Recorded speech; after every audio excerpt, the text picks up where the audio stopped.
बात करने वाले परिंदे का अफसाना बहुत पहले एक दौर दराज और सरसब्ज वादी में एक अजीब और गरीब परिंदा रहता था। ये एक आम परिंदे की तरह लगता था, लेकिन इसमें एक गैर मामूली तोहफा था। ये इंसानी जबान में बात कर सकता था। ये परिंदा एक कदीम जादुई जंगल में पैदा हुआ था, जहां जादुई मखलूक सदियों से मुकीम थी। जंगल के कल्ब में एक अजीम उलशान दरख्त खड़ा था, जिसे हिकमत का दरख्त कहा जाता है। ये ख्याल किया जाता था कि जो भी उसके साए में सोएगा, वो गैर मामूली सलाहियतों को हासिल करेगा। एक दिन उस परिंदे की मां ने अनजाने में इसी दरख्त पर अपना घोंसला बना लिया। जब इंडा निकला तो परिंदे के बच्चे ने जो सबसे पहले अल्फाज बोले वो थे, इस्सलाम अलैकुम। मां ये सुनकर दंग रह गई। इस नाकाबिल यकीन परिंदे की खबर जल्द ही वादी के बादशाह तक पहुंच गई। बादशाह एक अक्लमंद और इल्म से मोहब्बत करने वाला हुक्मरान था। उसने फौरन अपने हाथ में एक किताब लेकर बादशाह के पास पहुंचा। सिपाहियों को इस परिंदे को अपने महल में लाने के लिए भेजा। जब चिड़िया वहां पहुंची तो बादशाह ने उससे बात की और सब हैरान रह गए। परिंदे ने हर सवाल का जवाब ज़हानत से दिया। बादशाह इससे इतना मुतासिर हुआ कि उसने परिंदे को अपना शाही मुशीर मुकर्रर किया। ताहम महल में मौजूद हर शख्स खुश नहीं था। कुछ वजीरों और दरबारियों को यह एहसास हुआ कि उनकी जगह है एक परिंदा ले रहा है। उन्होंने उसके खिलाफ साजिशें शुरू कीं और बादशाह को यकीन दिलाया कि यह परिंदा एक शैतानी जादूगर का भेजा हुआ जासूस है।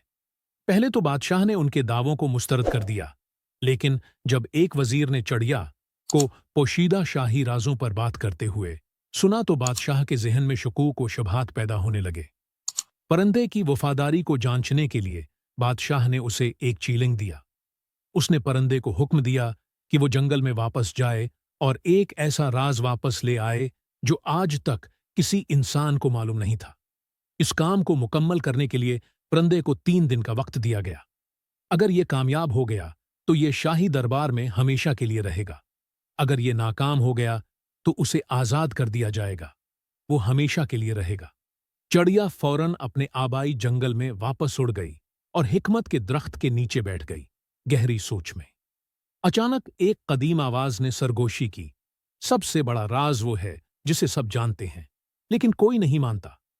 15 परिंदे हैरान था। उसने जंगल के अक्लमंद बुजुर्गों से जवाब तलब किया, लेकिन कोई भी उस पैगाम का मतलब न समझा सका। आखिर में एक बूढ़ा कछुआ बोला, जिंदगी की सबसे बड़ी सच्चाई ये है कि सब कुछ आरिजी है, लेकिन किसी को यकीन नहीं है कि वो एक दिन खत्म हो जाएंगे। अब परिंदे के पास जवाब था। ये महल वापस आया और बादशाह के सामने राज है पेश किया। जैसे ही बादशाह ने सुना, शाही दरबार में खामोशी छा गई। काफी देर तवक्कुफ के बाद बादशाह बोला, बेशक इस हकीकत को सब जानते हैं, फिर भी कोई उसे कबूल नहीं करता। बादशाह ने परिंदे की हिकमत से बहुत मुतासिर होकर उसे आजाद करार दिया और ऐलान किया, हिकमत ताकत से ज्यादा कीमती है। परिंदा जादू के मारे जंगल में लौट आया, लेकिन उसकी कहानी नस्ल दर नस्ल सुनाई जाती रही। कहानी का अखलाक। ये कहानी हमें सिखाती है कि हिकमत और इल्म सबसे बड़ा खजाना है, और बाज औकात सबसे गहरी सच्चाइयां वो होती हैं जिन्हें हम पहले से जानते हैं लेकिन तस्लीम करने से इनकार करते हैं। देखें दोस्तों, अगर आप हमारा चैनल सब्सक्राइब कर देंगे तो आपका क्या जाएगा, आपके YouTube चैनल पर सिर्फ एक सब्सक्राइब बढ़ जाएगा, लेकिन उस सब्सक्राइब की वजह से मेरी लाइफ सेट हो जाएगी। दोस्तों please subscribe to watch my videos. Thank you.